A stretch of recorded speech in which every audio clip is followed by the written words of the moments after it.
let's face it, all James Bond movies are the same. There's always a hero, there's always a villain. The villain wants to destroy the world. Now James Bond is going to save our planet. Hooray, we won. What's the secret? How do they do it? There's a structure hidden beneath. Let me explain.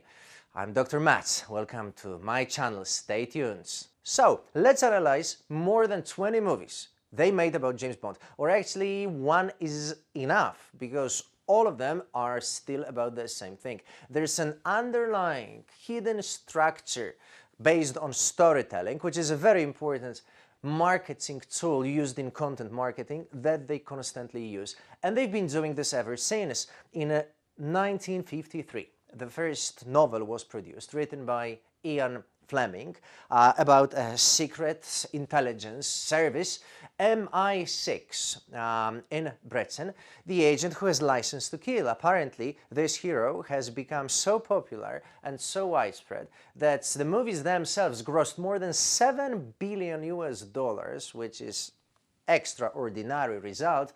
Financially speaking, they've made comic books based on this novel, more movies, gadgets, even music industry is interested, TV series. So James Bond has influenced all of us, and I mean, guys, who of us at least some time in our lives didn't want to be James Bond? So how do they actually do it? Well, there's a structure to it. The structure, once you know it, is repeatable. You can repeat it constantly to get the same result, which is precisely what they do, not only with James Bond, but also with Disney princesses.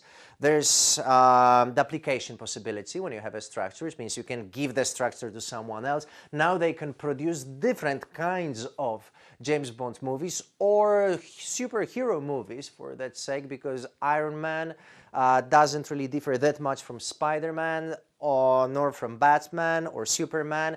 It's still about the same structure. They can scale it, which means make it better, and migrate it from one context to another, because if you have the structure, you are gods when it comes to modeling, which means you know what's going to happen. You can actually foresee the reactions of public because you measured it before. It gives you possibility to simply repeat your success. So we need to know how they do it. Let's get started with the structure. What you see here behind me is precisely the storytelling structure that they use in James Bond movies, but also in many other. First, there's an archetype. There's 12 marketing archetypes, and the most basic used in every kind of action movies will be a hero archetype, which is precisely what James Bond is. James Bond is about slaying a dragon. There's a knight, there's a hero, hero has an enemy, enemy must be destroyed. James Bond becomes a protector. So we are supporting James Bond. We want to make sure that he succeeds, because there's always an enemy, as you can see over there. Enemy wants to destroy the world. I mean, without James Bond, we obviously are nothing else than weak humans who wouldn't survive. So again, we say, James Bond, go for it, protect us. There's different allies in James Bond and different personalities which appear. There's M, who is his boss. There is Q, person responsible for handing out laser watches and dynamites, pens, and of course cars, because every James Bond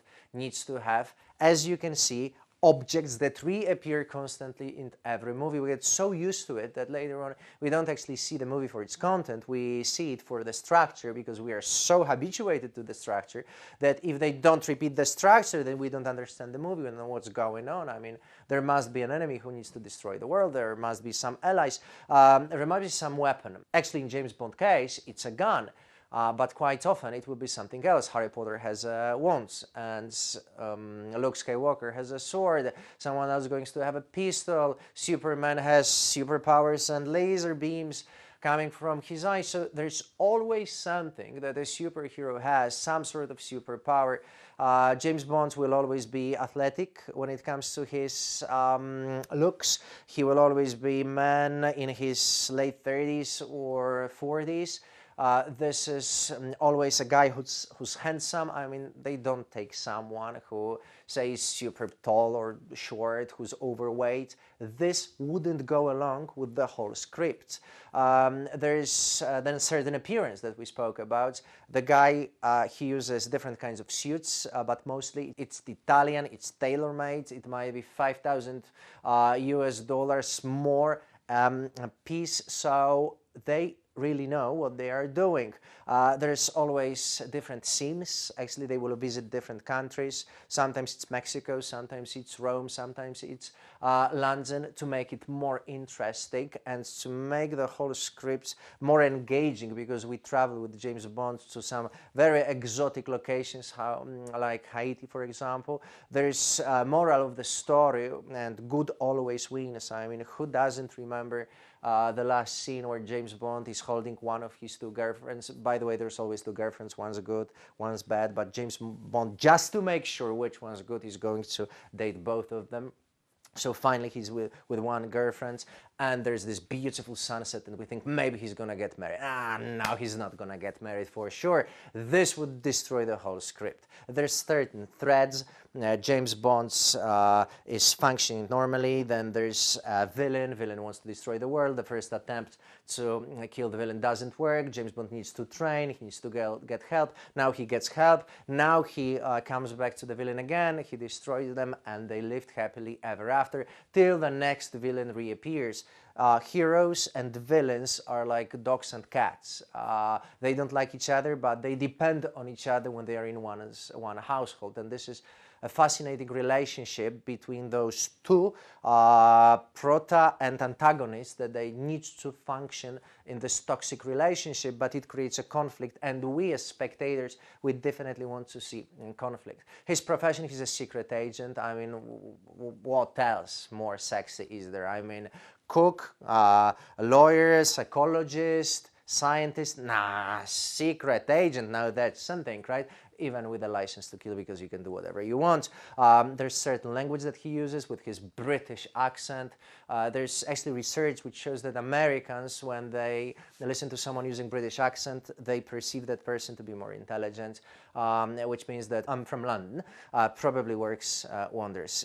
It's interesting to know, by the way, how psychology is woven into it and how it influences our decisions and emotions. There's certain behaviors that James Bond performs, and it's not about reading books, it's not about meditating, and it's not about practicing yoga positions. No. It's running, it's fighting, it's jumping, it's punching, it's escaping, it's shooting, it's every kind of action verb that you can imagine is going to be there. But the list is actually short. It's once you know the structure, actually it's boring, because you really realize what's going to happen, and you can perceive, because it's all written according to the same script. He has always the same type of problems. Well, he feels rejected, but he's an orphan, obviously, as all superheroes are. I mean, Superman was an orphan, Batman was an orphan, Spider-Man was orphan, Harry Potter was orphan. They just need to be orphans, all of them, because it makes them legitimate. Now they can fight for it, they can go for it.